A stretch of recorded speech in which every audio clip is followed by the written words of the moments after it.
Let's do dishes and talk sourdough ratios, because this is where so many beginners get overwhelmed for absolutely no reason.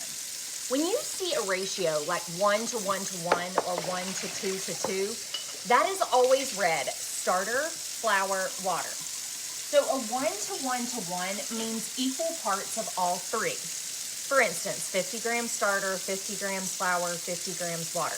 Now, here's what the ratios actually do. A 1 to 1 to 1 feeding gives your starter a quick snack. It'll rise faster, peak faster, and get hungry faster. This is great when you're trying to build activity quickly or get ready to bake soon. A 1 to 2 to 2 or a 1 to 3 to 3 gives your starter more food. That slows things down a little.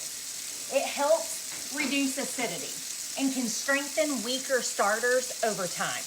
And honestly, in the very beginning, I do not want you obsessing over perfect grams and exact science.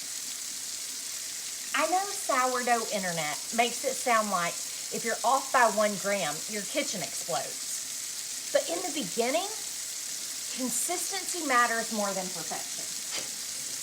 You're learning texture. You're learning what a thick pancake batter consistency feels like. You're learning how your starter reacts.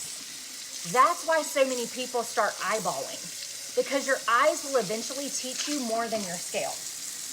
Now later on, yes, weighing becomes super helpful for consistency and baking better loaves. But if you're brand new, don't let ratios scare you out of starting. Feed it, watch it, learn from it.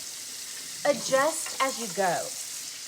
That's literally how generations learned sourdough before kitchen scales ever existed. Comment down below what you're doing right now and tell me if it's working. And follow me for more sourdough tips.